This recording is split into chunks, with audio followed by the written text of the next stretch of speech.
दोस्तों, क्या आपने वह खबर नहीं सुनी जिसने मोदी की काली करतूतों को पर्दाफाश कर दिया? इसमें आपको पता चलेगा मोदी कितने मतलबी और खुदगर्ज नेता है और जो अपना काम निकालने के बाद दूसरों को कूड़े की तरह कूड़ेदान में फेंक देते हैं। मोदी की दो सबसे करीबी महिला सांसद स्मृति ईरानी और कंगना, दोनों ने मोदी की बुरी फजीहत कर दी। दोस्तों, यह सुनकर आपकी आंखें लाल हो गई होंगी, आपके दिल में भी गुस्सा आ गया होगा, है ना?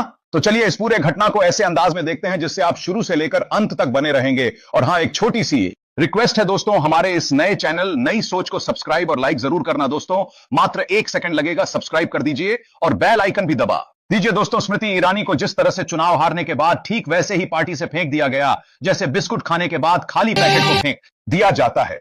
और दोस्तों, इस बेइज्जती के बाद स्मृति को एक बात का एहसास हो गया कि मोदी के लिए कोई भी तभी तक प्यारा है या फिर पार्टी में रहने लायक है जब वह शीशे की तरह चमकता रहता है। जिस दिन शीशा धुंधला पड़ने लगता है, मोदी शीशे को तोड़ देते हैं। और इस बात को समझने के बाद स्मृति ईरानी ने कंगना को, जो कि हिमाचल प्रदेश से सांसद हैं, अभी नई नई राजनीति नीति में आई है, उनको मोदी की सारी काली सच्चाई जहर की तरह उगल दिया और कि जो मेरा हाल हुआ है वह तुम्हारा भी होगा, तुम भी उसी गड्ढे में गिरोगी। दोस्तों, फिर इसके बाद क्या ही हुआ, आपको पूरा घटनाक्रम आगे पता चलेगा, इसलिए इस खबर को जरूर से देखिए। और फिर क्या दोस्तों, इसके बाद स्मृति ईरानी और कंगना दोनों ने ठान लिया मोदी की फजीहत कर डाली। दोस्तों, आज जो मैं कहने जा रहा हूं उसके बाद शायद आपको यकीन ना हो, क्योंकि यह वो तोड़ है जो गोदी मीडिया के मुंह में फंसी हड्डी बन गई है, जिसे वह निगल भी नहीं पा रहे और उगल भी नहीं पा रहे। क्या आपने वह खबर नहीं सुनी जिसने नरेंद्र मोदी की पूरी इमेज की चूहे हिला दी, जिसने 56 इंच के भ्रम को फाड़ कर रख दिया, जिसने दिखा दिया कि जो लोग सालों से मोदी के नाम पर झुकते थे अब वही उठकर कह रहे हैं कि हम ठगे गए, कि आज यह सवाल मैं नहीं उठा, आज नरेंद्र मोदी की पोल खोली है। उन्हीं की सबसे करीबी दो महिलाएं ने, स्मृति ईरानी और कंगना रनौत ने, एक वह जिन्होंने मोदी के लिए राहुल गांधी को हराया और दूसरी वह जिसने बॉलीवुड से लेकर शिवसेना, कांग्रेस और हर सत्ता पक्ष से लोहा लिया सिर्फ मोदी के नाम पर। लेकिन अब यही दोनों महिलाएं उस आग की तरफ इशारा कर रही हैं जो मोदी की ताजपशी को जलाकर राख कर सकती है। आज मोदी का सबसे बड़ा खतरा विपक्ष नहीं, मोदी के ही बनाए हुए चेहरे हैं। और अगर आपने यह वीडियो नहीं देखा तो समझिए आपने भारत की राजनीति का सबसे बड़ा मोड़ मिस कर दिया, क्योंकि जो मैं दिखाने जा रहा हूं वह मोदी की हार नहीं, मोदी की बेनकाब सियासत की पूरी फिल्म है। कंगना रनौतवा वह नाम जो कभी नरेंद्र मोदी को सनातन का रक्षक कहती थी, जो भगवा रंग में रंग कर राष्ट्रवाद की सबसे तेज तलवार बन चुकी थी, जिसने अपने करियर, प्रतिष्ठा, यहां तक कि निजी जीवन को भी दांव पर लगा दिया सिर्फ इसलिए कि उन्हें विश्वास था कि नरेंद्र मोदी एक ईमानदार, शक्तिशाली और आध्यात्मिक नेता है। वही कंगना अब अपने शब्दों से आग बरसा रही हैं। और फिर क्या दोस्तों, इसके बाद स्मृति ईरानी और कंगना दोनों ने ठान लिया, मोदी की फजीहत कर डाली। सत्ता अब मोदी के इर्द गिर्द घूमती नहीं, अब सत्ता मोदी से सवाल कर रही है। और यह सवाल कोई विपक्ष नहीं, कोई गोदी मीडिया नहीं पूछ रही, यह सवाल उनकी अपनी बनाई हुई नारी शक्ति पूछ रही है। अब नरेंद्र मोदी अकेले हैं, उनके चारों तरफ अब ना तालियां हैं, ना ढोल, ना नारे, अब उनके चारों ओर सन्नाटा है। और वह आवाज जो कभी जयकारा हुआ करती थी अब न्याय की मांग बन चुकी है।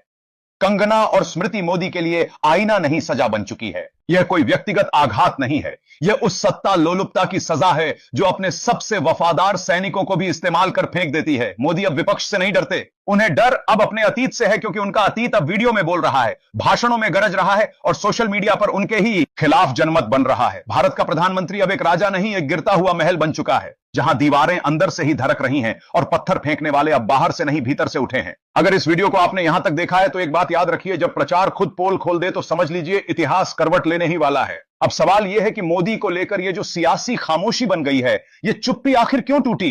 क्यों अब वह चेहरे बोलने लगे हैं जो कल तक सिर्फ तारीफ करते थे? दरअसल बीजेपी के अंदर जो अंदरूनी भूकंप है वह अब सतह पर दिखने लगा है। मोदी के इर्द गिर्द जो दरबारी थे अब उनके मुंह से आवाज नहीं, विद्रोह की ध्वनि निकल रही है। कंगना और स्मृति कोई अपवाद नहीं, ये तो उस बर्फ के पहले टुकड़े हैं जो किसी हिमालय राजनीतिक भूस्खलन से पहले खिसकते हैं। कंगना कहती है मैंने मोदी के लिए सब कुछ खोया, अब मैं खुद को वापस पाना चाहती हूं। और जब कोई व्यक्ति खुद को वापस पाना चाहता है तो सबसे पहले वह अपने झूठे भगवान से विदा लेता है। अब मोदी के लिए समस्या यह नहीं कि कंगना ने कुछ बोल दिया या स्मृति चुप रह गई, असल समस्या यह है कि अब जनता उन चेहरों को सुन रही है जिनके नाम पर ही मोदी अपनी राजनीति की दीवार खड़ी करते थे।